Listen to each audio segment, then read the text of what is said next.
और मास्टर भैया गीत बजाओ तो कौन गीत बा? अरे बुढ़वा के बिगड़ल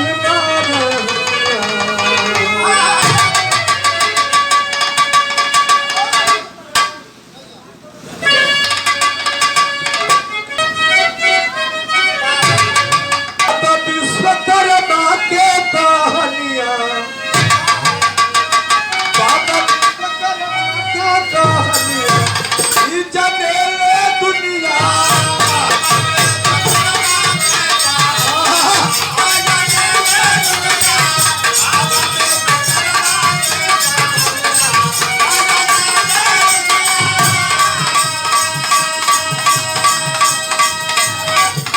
अरे हो जनेले दुनिया, अरे हो जनेले दुनिया।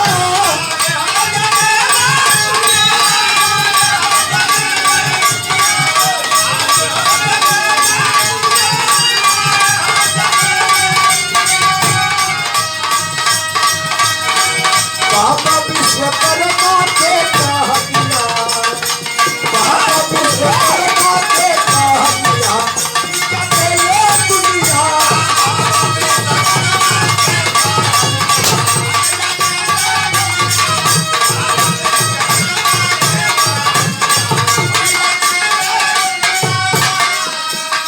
साथियों, आज पावन बाबा विश्वकर्मा के जयंती पूजन समारोह में कार्यक्रम रखल बा।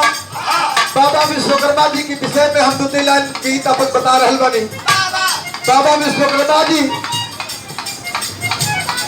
जब धीरे धीरे सियान होने लगे, अपने कला का पहला कला के बाबा कैसे शुरुआत के लिए हुआ गीत में मिला था कैसे?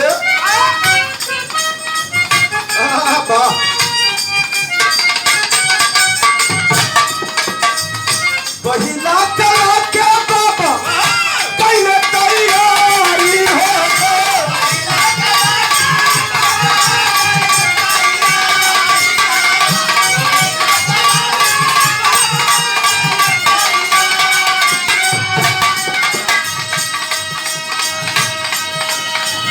सनसी बनाया चमत्कारी हो।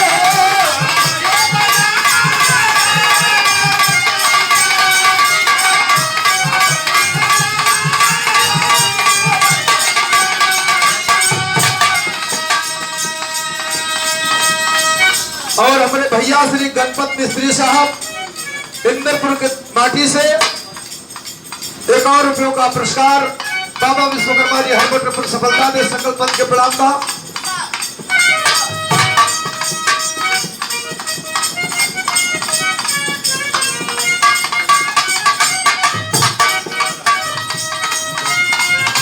पहिला कला के बाबा कैले तैयारी हो।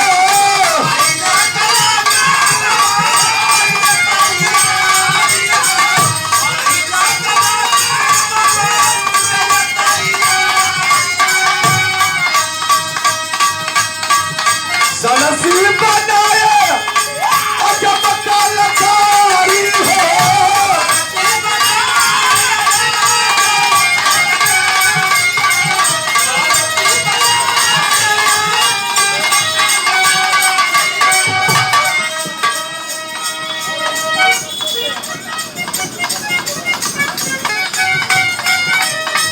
पहिला कला के बाबा कहिए तैयारी, आज सनसी बनाए अजब कलाकारी। बाबा विश्वकर्मा जी अपने पहले कला का आविष्कार किए थे। देखो कुत्ता मैंने कुकुर बैठा रहा गोड़वा पर गोड़वा चढ़ा के, जब ऐसे बैठा रहा तो बाबा सनसी का निर्माण कर ले रहा। कुत्ता को देख के कैसे सनसी बनाया चमत्कारी हो।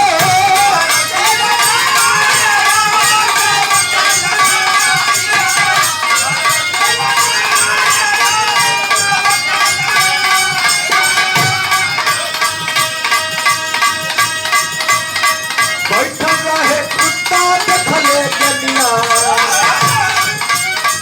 बैठल रहल कुत्ता देखले गनिया।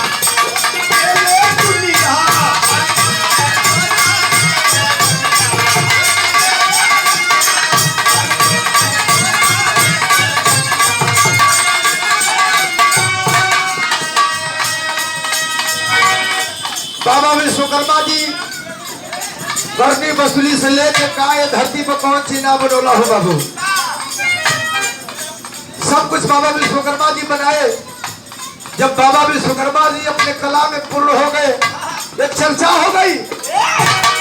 भगवान भोलेनाथ के दुल्हन गौरा पार्वती जब सुन ली, अपना भगवान भोलेनाथ से कह लिए सैया कि वो विश्वकर्मा नाम के वो कलाकार बजौन बड़ा सुंदर सुंदर मूर्ति, सुंदर सुंदर मकान अपने बढ़िया कला से बना रहे बन, तो कहे ना हमारा खातिर वो विश्वकर्मा जी से सोने का महल बनवा देती। वाह, चल रहा है भगवान भोलेनाथ कहा बाबा विश्वकर्मा जी के पास में, कल हमारा दुल्हन खातिर एगो सोने का महल तैयार कर दो। कैसे?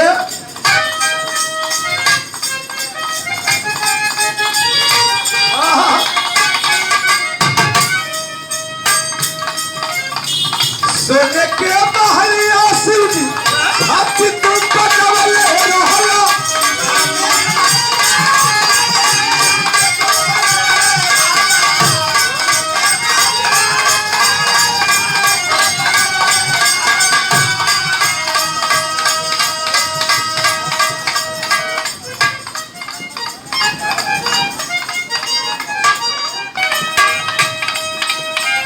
बाबा विश्वकर्मा जी के पास है गई भगवान भोलेनाथ। तब सोने के महलिया शिव जी हाथी तुम बनवले हो।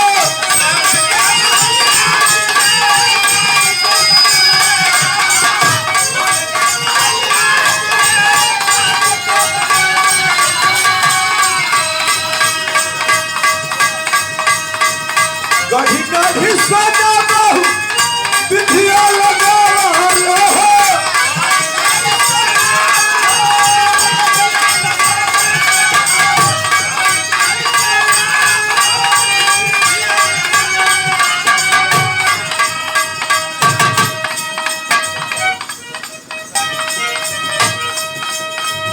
गढ़ी गढ़ी सोना बहु तिथिया लगा लो।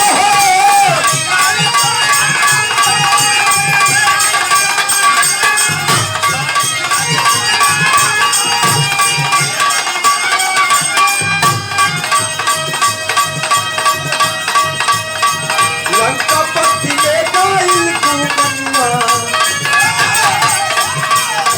लंका पत्ती ले गाइल कुमनिया, ओ चले दुनिया, ओ चले दुनिया।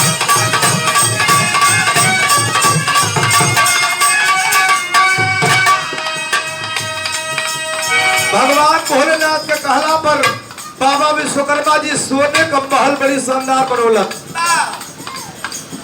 जब सोने का महल बाबा विश्वकर्मा जी बना दे करा खातिर भगवान भोलेनाथ गौरा पार्वती खातिर जब महल बना दे तो जब नया घर बनला तो गृह प्रवेश होला। भगवान भोलेनाथ ओकर पूजा करौलन तो वो जमाने का बाबा विश्वकर्मा जी बना दहलन। भगवान भोलेनाथ तो महल का गृह प्रवेश करावे शुरू कैल, गृह प्रवेश करावे लगलन। तो वो जमाने में सबसे विद्वान पंडित रावण ही था बाबूजी। विद्वान पंडित रावण को बुलाया गया। आज जब गृह प्रवेश करा दिला, पूजा पाठ रावण करा लिए, तो भगवान भोलेनाथ कल सरकार गुरु दक्षिणा क्या चाहिए। रावण कहा प्रभु दक्षिणा में अगर हमको कुछ नहीं चाहिए, अगर देना चाहते हैं तो ये सोने के महल ही हमको दे दीजिए, हम इसे अपने लंका में ले जाएंगे। भगवान भोलेनाथ से वह दशानंद रावण लंकापति रावण भगवान को सोने का महल मांग लहलस और ले गया अपने लंका में। वही सोने के लंका के नगरी के नाम से प्रसिद्ध हुआ साथियों। तो ये सैकड़ों सैकड़ों लंका में ले गया वह रावण और वही सोने की महल सोने के लंका का नगरी के नाम से प्रसिद्ध हुई। अगली लाइन में कैसे सूरज व्यवस्था बेटी के सगाई बाबा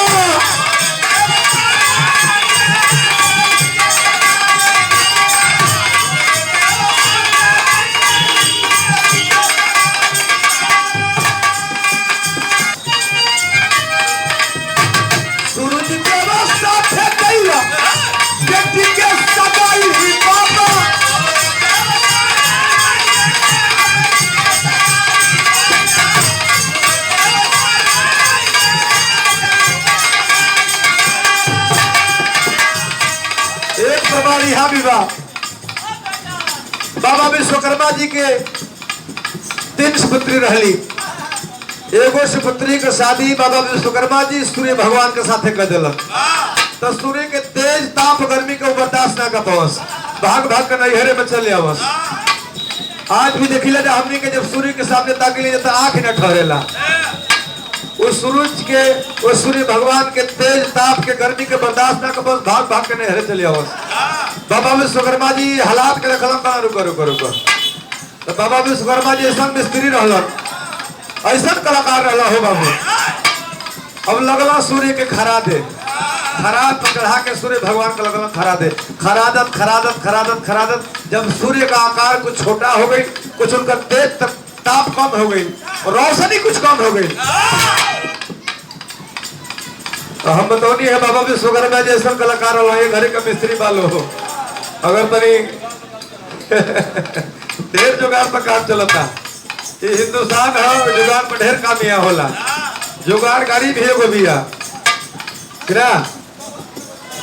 सामने बिया। बाबा विश्वकर्मा जी सब मिस्त्री आज के मिस्त्री वालो ये घड़ी तो ही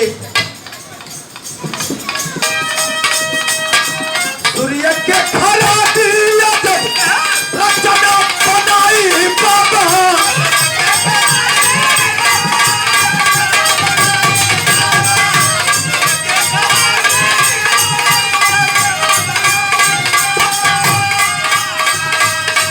चक्र सुंदर सनवा पानी संगिया, चक्र सुंदर सनवा पानी संगिया, हो जाते ले दुनिया।